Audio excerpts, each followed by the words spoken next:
স্বাগত। আজকের আলোচনার বিষয় হচ্ছে নবম শ্রেণীর প্রথম অধ্যায়ের ইতিহাসের একটি গুরুত্বপূর্ণ প্রশ্নোত্তর। সেটি হচ্ছে ফ্রান্সের বাস্তিল দুর্গের পতনের গুরুত্ব লেখো। এই প্রশ্নটির উত্তর আলোচনা করার পূর্বে আমি তোমাদের অনুরোধ করব, যারা এখন পর্যন্ত চ্যানেলটি সাবস্ক্রাইব করনি তারা অবশ্যই যেন চ্যানেলটি সাবস্ক্রাইব করে দিও, তাহলে এরপরে ভিডিওগুলো পেতে তোমাদের সুবিধা হবে। তো চলো শুরু করা যাক। উত্তর: বাস্তিল দুর্গ ছিল ফরাসি স্বৈরশাসনের প্রতীক। এখানে লেতার দ্য ক্যাশে নামক রাজকীয় পরোয়ানা দ্বারা বহু সন্দেহভাজন কিন্তু নিরপরাধ মানুষদের বন্দী করে রাখা হতো। এর ফলে 1789 খ্রিস্টাব্দের 14 জুলাই উত্তেজিত জনতা বাস্তিল দুর্গের অধিকর্তা দ্য লুনেকে হত্যা করে বাস্তিল দুর্গের পতন ঘটান। বাস্তিল দুর্গ পতন ইউরোপীয় ইতিহাসে একটি বিশেষ গুরুত্বপূর্ণ ঘটনা। এর ফলে এক স্বৈরাচারী রাজতন্ত্রের ক্ষমতার দৈন্যদশা প্রকট।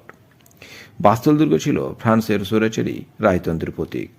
এই বিশাল দুর্গে রাজা ও রাজতন্ত্রের বিরোধী ব্যক্তিদের বন্দী করে রাজা তার ক্ষমতা ও কর্তৃত্ব জাহির করতেন।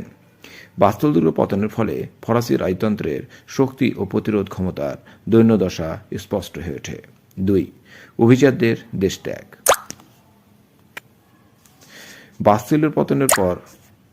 বাস্তিলের পতনের পর বহু আতঙ্কিত অভিজাত প্রাণ ভয়ে বিদেশে চলে যায়। 3. বুর্জোয়াদের ক্ষমতা বৃদ্ধি। 1789 খ্রিস্টাব্দের বাস্তিল দুর্গের পতনের মূল কারিগর ছিল বুর্জোয়ারা।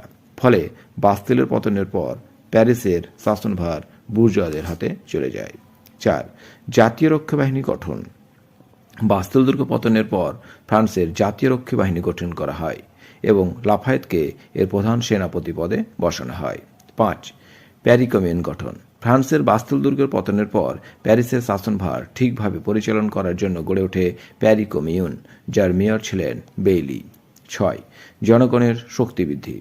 বাস্তিলের পতন ফ্রান্সের সাধারণ মানুষের শক্তি বহুগুণ বৃদ্ধি করে। প্রবল প্রতাপশালী রাজতন্ত্রের বিরুদ্ধে লড়াইয়ের সাধারণ মানুষের পক্ষে যে জয়লাভ করা সম্ভব তা বাস্তিলের পতনের ঘটনা প্রমাণ করে দেয়। মূল্যায়ন: অতএব বাস্তিলের পতন ফ্রান্স তথা বিশ্বের ইতিহাসে এক নতুন সূর্যোদয়ের আবির্ভাব ঘটিয়েছিল। ঐতিহাসিক গুডউইন বলেছেন, বাস্তিল দুর্গের পতন কেবল ফ্রান্স নয়, বিশ্বের ইতিহাসে এক নতুন স্বাধীনতার জন্ম দিয়েছিল। তো এই ছিল আলোচনা। এই প্রশ্ন উত্তরটি তোমরা খাতায় লিখে এইবার প্রথম সেমিস্টারের জন্য ঝটপট প্র্যাকটিস শুরু করে দাও।